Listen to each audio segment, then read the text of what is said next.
Praise God, जय मसीह की। आज का जो भक्तिपूर्ण संदेश है उसका शीर्षक है विश्वास के साथ प्रार्थना। आइए सबसे पहले एक वचन के साथ हम इसकी शुरुआत करते हैं। मरकुस का अध्याय 11 और वचन 24। यीशु मसीह कह रहा है, इसीलिए मैं तुमसे कहता हूं कि जो कुछ तुम प्रार्थना करके मांगो तो प्रतीति करो, यानी कि विश्वास कर लो कि तुम्हें मिल गया है और तुम्हारे लिए हो जाएगा। आमीन। विश्वास के साथ प्रार्थना जो आज का हमारा विषय है।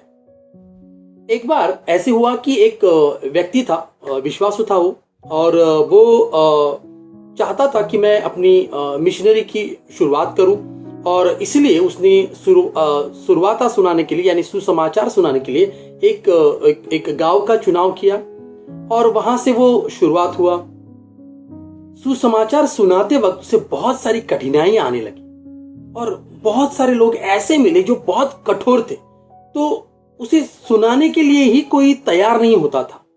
तो ऐसे में वो बहुत विचलित होते गया।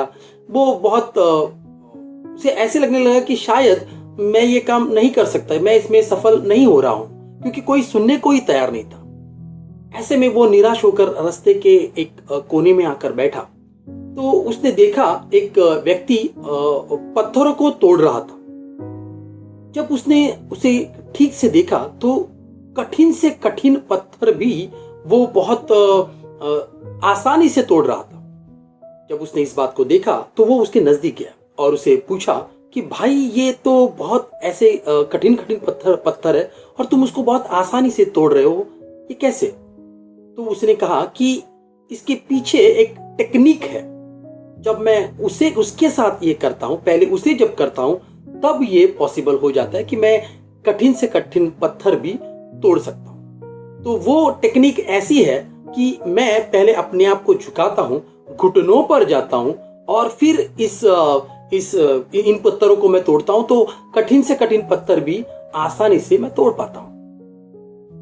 उस शब्द को जो उसने कहा कि मैं झुकता हूं और घुटनों पर जाकर इन पत्थरों को तोड़ता हूं, ये बात ऐसे लगा उसे ऐसे लगा कि ये बात मुझे इसके जरिए परमेश्वर कह रहा है कि तुमने एक मिशन तो हाथ में लिया है, लेकिन इस मिशन को करने से पहले तुम मेरे सामने झुक नहीं रहे हो, तुम घुटनों पे जाकर प्रार्थना नहीं कर रहे हो।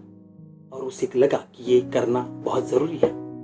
उसने इस तरीके को अपनाया और वो आगे जाकर सफल हुआ अपने काम में, मिशनरी में। ये सिर्फ उसके लिए नहीं है, ये आज हमारे लिए भी है। पवित्र शास्त्र में हम बड़े बड़े लोगों को देखते हैं, दानियल हो, एलिया हो, दाऊद हो, पौलुस हो, इन सभी ने पहला स्थान प्रार्थना को दिया, और इसलिए उन्होंने अपने रास्ते में अपने जीत हासिल की। ये सिर्फ उनके लिए नहीं है, आज हमें भी किसी भी परिस्थिति में प्रार्थना को पहला स्थान देना चाहिए। शायद ऐसा हो सकता है कि हम अपने जीवन में बहुत असफल हुए हो। शायद ऐसा हो सकता है कि परिवार में हमें बहुत क्लेश मिल रहा हो। शायद ऐसा हो सकता है कि हमने कई पैसे दिए हैं लेकिन वो वापस नहीं मिल रहे, हम परेशान हैं। अपने बच्चे को लेकर हम परेशान हैं कि उसका स्वभाव नहीं बदल रहा है।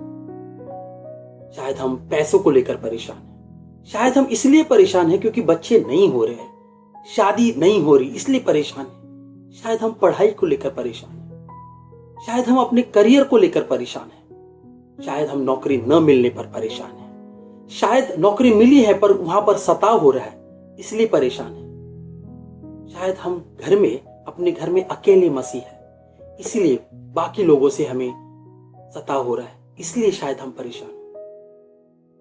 शायद हम आंसू तो बाहर है लेकिन हमारी जिंदगी में कोई बदलाव नहीं देख रहे। ऐसे में हमको चाहिए कि हम अपने सर को झुकाएं, अपने घुटनों पर जाएं और प्रार्थना करें। खुद यीशु मसीह परमेश्वर का पुत्र होकर भी यही कर रहा था। वो प्रार्थना को पहला स्थान दे रहा था। अगर वो परमेश्वर होकर मनुष्य देह में जब आता है तो प्रार्थना को पहला स्थान देता है, तो हमारे लिए कितना जरूरी है।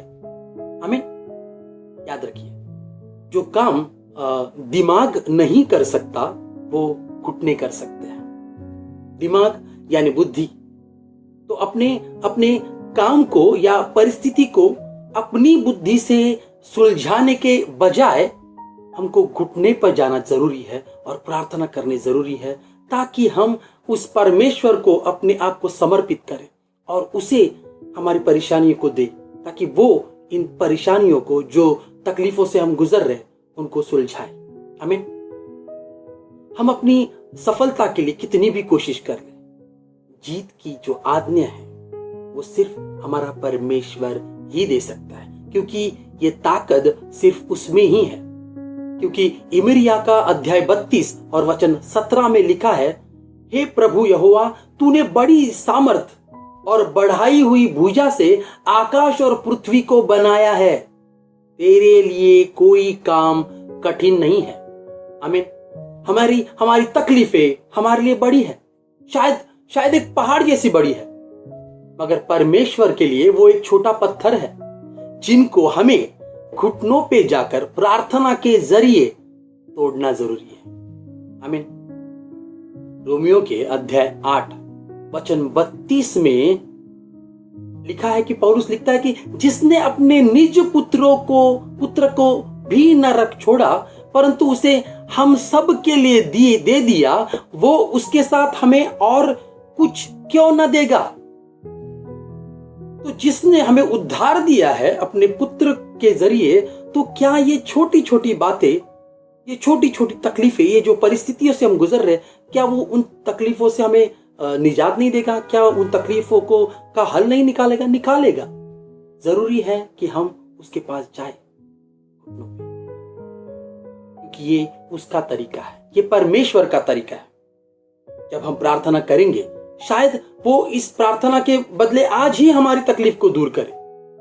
शायद ऐसा हो सकता है कि वो इसको थोड़ी देर बाद दूर करे, ताकि हम संयम धरना सीखे।